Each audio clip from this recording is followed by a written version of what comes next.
আসসালামু আলাইকুম দর্শক, সবাই কেমন আছেন? আমি ইপসিতাস ওয়ার্ল্ড থেকে ইপসিতা বলছি। আপনারা যে যেখান থেকে আমার ভিডিওটি দেখছেন সবাইকে স্বাগতম।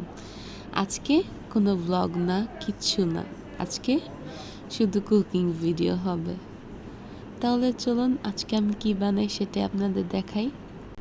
আজকে আমি আমাদের গাছের আলু পাতা দিয়ে আপনাদের মজাদার খুব সিম্পল একটা ডিশ তৈরি করে দেখাবো। এখানে প্রথমে বেসন নিয়ে নিয়েছি, তার সামান্য পরিমাণ জিরে গুঁড়ো দিয়ে নিয়েছি। এখন সবগুলো একত্রে মিক্স করে নিব। সব কিছু নেওয়া হয়ে গেলে বেসনের সাথে আপনারা চালের গুঁড়ো অ্যাড করতে পারেন। আমি সামান্য লবণ গুঁড়ো দিয়ে নিয়েছি, আপনারা পরিমাণ মতো লবণ দিতে পারেন।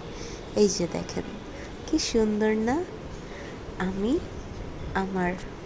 আমার বারান্দা থেকে সব কিছু দিয়ে ফ্রেশ জিনিস খাওয়ার চেষ্টা করি। মা যতটুকু পেরেছে ততটুকুই লাগিয়েছে।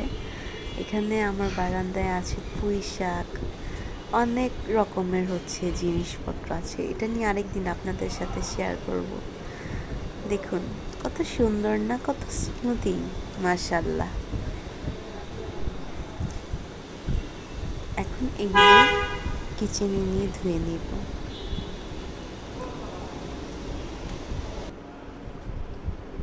এই যে দেখেছেন, আপনারা এভাবে করে আমাকে কমেন্টে জানাবেন কেমন হয়েছে।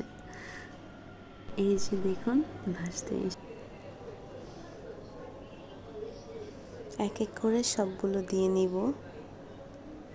আপনারা বাসায় বানিয়ে আমাকে জানাবেন কেমন হয়েছে, এবং আমার চ্যানেলটি যদি ভালো লাগে তাহলে প্লিজ লাইক অ্যান্ড শেয়ার করে পাশে থাকবেন।